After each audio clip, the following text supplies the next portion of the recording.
अभिनंदन है। हम अध्ययन कर रहे हैं ज्ञान एवं पाठ्यक्रम के बारे में। ज्ञान और पाठ्यक्रम या ज्ञान एवं पाठ्यक्रम के बारे में आज की क्लास में हम कारण एवं विश्वास के बारे में अध्ययन करेंगे कि कारण क्या होता है, विश्वास क्या होता है, कारण का क्या सामान्य अभिप्राय है, विश्वास का क्या सामान्य अभिप्राय है और उसके बाद कारण और विश्वास में क्या अंतर है, क्या भेद है आदि के बारे में हम आज की क्लास में विस्तार पूर्वक अध्ययन करेंगे। तो आप सब बने रहें CDR के Saini BEd classes YouTube channel पर। तो देखते हैं कारण और विश्वास। कारण एवं विश्वास, कारण क्या होता है और विश्वास क्या होता है। तो सबसे पहले देखते हैं कि कारण क्या होता है। दर्शन में कारण को बहुत ही महत्व दिया गया है। देखिए, जो दर्शन का हम अध्ययन करते हैं उस दर्शन में कारण को बहुत ही महत्व दिया है, क्योंकि देखिए दर्शन में कारण के द्वारा ही ज्ञान की उत्पत्ति होती है। कारण होने पर ही हम ज्ञान के प्रति जागरूक होते हैं। किसी भी वस्तु, किसी भी तथ्य के प्रति हम उसमें कारण शब्द आ जाए तो हम अधिक लालायित होते हैं कि किस कारण से यह वस्तु का जन्म हुआ। यानी कि अभी मान लीजिए हम प्रश्न करें कि मनुष्य का जन्म क्यों हुआ, किस कारण से हुआ, तो कारण शब्द आते ही जो दर्शन का महत्व है वो अधिक बढ़ जाता है। इसलिए दर्शन में कारण को, जो कारण शब्द है उसको अधिक महत्व दिया गया है। सत्यता एवं तथ्य की व्याख्या तथा तात्विक विवेचन में कारण की मान्यता काम करती रही है। देखिए, किसी भी सत्य के बारे में या तथ्य की व्याख्या और तात्विक विवेचन में कारण की जो मान्यता है वो काम करती रही है और करती रहेगी। आप किसी भी प्रकार का ज्ञान प्राप्त कर लीजिए, उस ज्ञान प्राप्ति में कारण उत्पन्न होते ही हमारी जो ज्ञान के प्रति है वो सक्रियता बढ़ जाती है। कारण शब्द जहां पर भी आपको दिखाई दे, किसी भी प्रश्न, किसी भी पदार्थ, किसी भी विषय वस्तु, कहीं पर भी आपको कारण शब्द दिखते ही क्या कारण है, तो हमारे मन में उस कारण शब्द की व्याख्या, तात्विक विवेचना करने की रुचि जागृत हो जाती है और हम अनेक प्रकार से उस तथ्य, उस तत्व, उस पदार्थ के कारणों की व्याख्या करते हैं। इसके बाद देखिए, जब कार्य कारण का संबंध स्थापित किया जाता है, देखिए कार्य के द्वारा क्या होता है, कारण की उत्पत्ति होती है। तो इन दोनों की जब का संबंध स्थापित किया जाता है कि कार्य कारण, यानी हम कुछ कार्य करेंगे, ज्ञान प्राप्ति के लिए हमें कुछ करना पड़ेगा, तो कार्य और कारण का संबंध स्थापित किया जाता है। तो कारण क्या होता है, वो कार्य में परिणत हो जाता है। यानी कि कुल मिलाकर देखिए, हम किसी भी वस्तु, किसी भी पदार्थ, किसी भी तथ्य के बारे में जब उसका कारण ढूंढने लगते हैं तो कारण ढूंढने के लिए हमें कुछ क्रिया करनी पड़ती है और वो क्रिया क्या होती है, वो हमारा कार्य होता है और वही कार्य आगे चलकर हमें ज्ञान प्रदान करता है। तो कारण किसमें परिणत हो जाता है, कारण में, कारण कार्य में परिणत हो जाता है और कार्य के द्वारा हमें ज्ञान की प्राप्ति होती है। इसके बाद कारण की धारणा व्यवहारिकता पर आधारित होती है। देखिए, जो कारण होता है उसकी जो धारणा है वो व्यवहारिकता पर आधारित तो होती है। देखिए, व्यवहार के द्वारा ही कारण जाना जा सकता है और कारण के द्वारा कार्य की उत्पत्ति होती है। कार्य की उत्पत्ति होने पर हमें ज्ञान की प्राप्ति होती है। कारण को जानने के लिए सत्य का चित्र प्रस्तुत करना आवश्यक होता है। देखिए, कारण हम किसी भी वस्तु, किसी भी पदार्थ या किसी भी तत्व के बारे में उसका कारण जानना चाहते हैं कि मनुष्य की उत्पत्ति कैसे हुई। ऊपर धरती पर से फेंकी हुई चीज ऊपर वापस पृथ्वी पर ही क्यों आती है, यानी नीचे से फेंकी हुई चीज वापस पृथ्वी पर ही क्यों आती है। तो उसका मुख्य कारण क्या है?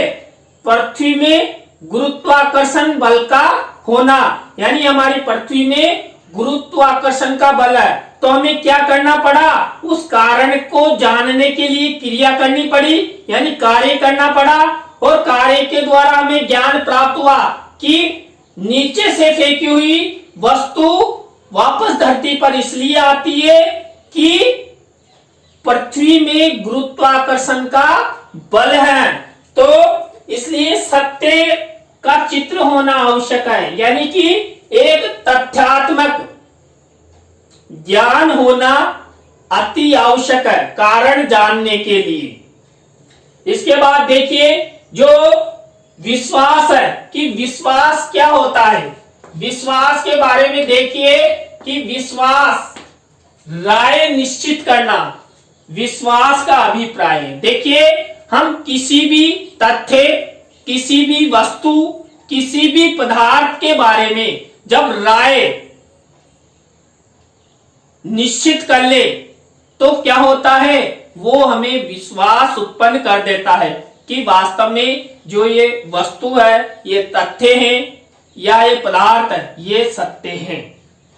तो हमारे जो मन है उसमें विश्वास उत्पन्न हो जाता है किसके प्रति? उस तथ्य, उस पदार्थ या उस तत्व के बारे में। किसी विषय, तथ्य या पदार्थ के बारे में एक निश्चित मत उत्पन्न होना। देखिए, एक निश्चित मत उत्पन्न हो जाए तो विश्वास स्थापित हो जाता है। मान लीजिए आपको किसी प्रकार की कोई सूचना मिली और आपने उस सूचना के बारे में 10 व्यक्तियों से पूछा कि ये सूचना जो हमें मिली है ये सत्य है कि असत्य है। अब मान लीजिए 10 में से 9 व्यक्ति आपसे कह दे कि ये सूचना सत्य है, तो आपके अंदर क्या उत्पन्न हो जाएगा? विश्वास उत्पन्न हो जाएगा। और विश्वास उत्पन्न होने से क्या होगा? उस सूचना के बारे में हमें पूर्णतः जो विश्वास पैदा हो जाएगा। विश्वास उत्पन्न होने पर विषय वस्तु, तथ्य या पदार्थ के प्रति सत्यता का भाव पैदा हो जाता है। यानी कि मान लीजिए ये चौक है और इस चौक पर हम कब विश्वास कर सकते हैं कि ये चौक लिख सकता है? जब इसके द्वारा हम लिखेंगे, एक प्रमाण हम प्रस्तुत अपने आंखों से देख लेंगे या किसी भी व्यक्तियों के द्वारा इस सत्यता पर अपनी राय व्यक्त की जा चुकी है और उस राय के द्वारा हमारे मन में एक सत्यता युक्त विश्वास उत्पन्न हो गया हो तो उसे हम विश्वास कहते हैं। देखिए, सीधा सा उदाहरण देखिए, पति पत्नी होते हैं। पति द्वारा जो भी सूचना पत्नी को दी जाती है, पत्नी उन पर विश्वास करती है, और पत्नी द्वारा जो भी सूचनाएं पति को दी जाती है उन पर पति विश्वास करता है, क्योंकि दोनों पति पत्नी आपस में किसी भी सूचना, किसी भी आर्थिक रूप से कोई कार्य या घर की सामग्री के विषय में आपस में विश्वास उत्पन्न करते हैं और वो विश्वास सत्यता पर आधारित होता है और आपस में एक दूसरे का विश्वास नहीं तोड़ते हैं, तो वो सत्य पर आधारित होता है, तो ये विश्वास है। इसके बाद हम कारण और विश्वास में अंतर के बारे में अध्ययन करेंगे कि कारण और विश्वास में क्या क्या अंतर है। कारण एवं विश्वास में अंतर भेद। तो कारण और विश्वास में क्या क्या अंतर है, क्या क्या भेद है, इसके अंतर्गत पहला, कारण और विश्वास में अंतर है। कारण एक जटिल अवस्था है जो अनेक प्रयासों के बाद स्पष्ट होता है। देखिए, जो कारण होता है ना, वो एक जटिल प्रक्रिया है, यानी कि कारण को समझने के लिए हमें अनेक प्रयास करने पड़ते हैं, तब जाकर वो कारण स्पष्ट होता है। देखिए, मैंने आपको बताया था कि जो कारण होता है, उस कारण को जानने के लिए हमें अनेक प्रकार की क्रियाएं करना पड़ता है, अनेक प्रकार के कार्य करना पड़ता है, तब जाकर कारण का पता लगता है और हम ज्ञान प्राप्त करते हैं। जबकि जो विश्वास है, विश्वास एक राय निश्चितता की प्रक्रिया है। देखिए, राय यानी कि मत, जिसमें मत स्पष्ट होने पर विश्वास की उत्पत्ति हो जाती है। देखिए, कारण तो एक जटिल प्रक्रिया है, लेकिन विश्वास में क्या होता है, राय की निश्चितता। देखिए, मैंने आपको पहले बताया भी था कि अनेक लोगों के द्वारा किसी भी वस्तु, तथ्य या पदार्थ के बारे में अपनी राय व्यक्त कर देना और उस राय के आधार पर हम उस वस्तु, तथ्य या पदार्थ की सत्यता की जांच करना, विश्वास करना। तो विश्वास एक राय निश्चितता की प्रक्रिया है जिसमें मत स्पष्ट होने पर विश्वास की उत्पत्ति हो जाती है। इसके बाद दूसरा अंतर देखिए, कारण निश्चित क्रिया की ओर अग्रसर नहीं होता है। देखिए, नहीं होता है, विशेष ध्यान रखना कि जो कारण होता है निश्चित क्रिया की ओर अग्रसर नहीं होता है, जबकि जो विश्वास है वो निश्चित क्रिया की ओर अग्रसर होता है। क्योंकि देखिए, निश्चित क्रिया की ओर अग्रसर होने का मुख्य कारण है, यहाँ पर किसी भी वस्तु, पदार्थ के बारे में हम उसकी सत्यता पर विश्वास करते हैं, जो कि हमें राय के द्वारा प्राप्त होती है। इसके बाद तीसरा का अंतर है, कारण कार्य में परिणत हो जाता है। देखिए, हमने पहले जब कारण का अभिप्राय का अध्ययन किया था तब भी बताया था कि जो कारण है ना, वो कार्य में तब्दील हो जाता है। जब हम किसी का वस्तु, पदार्थ का कारण ढूंढते हैं तो क्रिया में परिणत हो जाता है। जबकि देखिए, जो विश्वास होता है ना, वो किसमें परिणत होता है, सत्यता में। देखिए, अनेक लोगों की जब राय एक मत होकर हमें उस वस्तु या पदार्थ के प्रति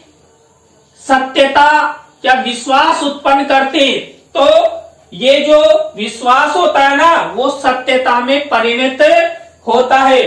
चौथा अंतर देखिए, कारण की उत्पत्ति किसी घटना, वस्तु या तथ्य के साथ होती है, जबकि देखिए जो विश्वास होता है, विश्वास की उत्पत्ति घटना, वस्तु या तथ्य की राय। यहां तो डायरेक्ट क्या होता है, किसी भी पदार्थ, घटना या वस्तु से कारण की उत्पत्ति हो जाती है। जबकि जो विश्वास होता है ना, उस विश्वास की उत्पत्ति घटना, वस्तु या तथ्य की राय के आधार पर होती है। राय में मत के आधार पर कोई वस्तु है, उस वस्तु के प्रति अनेक लोग एक मत हो जाते हैं। देखिए, अभी हमारे चुनाव होते हैं, चुनाव में कौन जीतता है, जिसको अधिक मत मिलते हैं। जिसको कम मत मिलते वो हार जाता है और जिसको अधिक मत मिलते हैं वो जीत जाता है। तो यहां पर भी मत और राय के आधार पर ही विश्वास उत्पन्न किया जाता है। नेक्स्ट अंतर है, कारण में सत्यता आवश्यक नहीं है। देखिए कारण होता है ना, उसमें सत्यता आवश्यक नहीं है। देखिए सत्यता कब उत्पन्न होती है, पहले कारण उत्पन्न होगा, कारण से क्या होगा, क्रिया उत्पन्न होगी जो कार्य में तब्दील हो जाएगी और कार्य के द्वारा ज्ञान की प्राप्ति होगी। जबकि क्या है, विश्वास में सत्य तत्व का होना आवश्यक है। देखिए सत्यता के आधार पर ही कोई व्यक्ति मत या राय प्रदान करते हैं। मान लीजिए आप किसी अविश्वासित वस्तु के बारे में राय या मत लेना चाहते हैं तो कोई भी व्यक्ति मत या राय प्रदान नहीं करेगा। लेकिन कोई वस्तु है जिसके प्रति अनेक लोगों का विश्वास है तो वो लोग आपको राय देंगे, मत प्रदान करेंगे, तो आपको भी विश्वास उत्पन्न हो जाएगा। इसके बाद छठा अंतर है, कारण की प्राप्ति के लिए ज्ञान आवश्यक नहीं है। देखिए कारण की प्राप्ति के लिए ज्ञान आवश्यक नहीं है क्योंकि ज्ञान तो अंत में प्राप्त होता है। जबकि जो विश्वास होता है ना, विश्वास की प्राप्ति के लिए क्या होना आवश्यक है, ज्ञान का होना आवश्यक है। देखिए किसी भी वस्तु, पदार्थ या तथ्य में हम कब विश्वास कर सकते हैं, जब हम में ज्ञान होगा। ज्ञान के द्वारा ही विश्वास उत्पन्न होता है। ज्ञान होगा तभी उस वस्तु, पदार्थ या तथ्य के प्रति लोग राय देंगे, मत प्रदान करेंगे। और ज्ञान ही नहीं होगा तो उस वस्तु या पदार्थ के बारे में क्या जानेंगे, तो विश्वास कहां से उत्पन्न होगा। तो ज्ञानवान व्यक्ति ही अपनी राय और मत प्रस्तुत कर सकता है। इसके बाद नेक्स्ट अंतर है, कारण ज्ञान का रूप नहीं है। देखिए यहां पर हमने अध्ययन के ज्ञान, कारण की प्राप्ति के लिए ज्ञान आवश्यक नहीं है, तो कारण ज्ञान का रूप नहीं है, बिल्कुल सही है। डायरेक्टली ज्ञान का रूप नहीं है, अंत में हमें ज्ञान प्राप्त किया जाता है। जबकि देखिए जो विश्वास होता है ना, ज्ञान का रूप है। यहां डायरेक्टली ज्ञान होने पर ही वस्तु की सत्यता निर्धारित की जाती है। ज्ञान नहीं है तो वस्तु की सत्यता, वस्तु पर राय या मत प्रस्तुत नहीं किया जा सकता। और लास्ट अंतर है, कारण के आधार अनेक होते हैं। देखिए यहां पर अनेक आधार होते हैं कारण के, तो जबकि जो विश्वास होता है ना, वो उसका केवल एकमात्र आधार होता है वस्तुनिष्ठता, यानी कि वस्तु के प्रति निष्ठता होने पर ही विश्वास उत्पन्न होता है। वस्तु की सत्यता उत्पन्न होने पर ही, वस्तु के बारे में राय और मत मिलने पर ही विश्वास उत्पन्न होता है। तो आज की क्लास में हमने कारण और विश्वास के बारे में अध्ययन किया। आपको ये वीडियो कैसा लगा कमेंट्स में जरूर बताएं और वीडियो को लाइक करें, कमेंट्स करें और अपने मित्रों और रिश्तेदारों को शेयर करें। तो नए टॉपिक के साथ हम आपसे फिर मिलेंगे, वही CDR सैनी B.Ed क्लास 8 पर। तो आप सभी को बहुत बहुत धन्यवाद।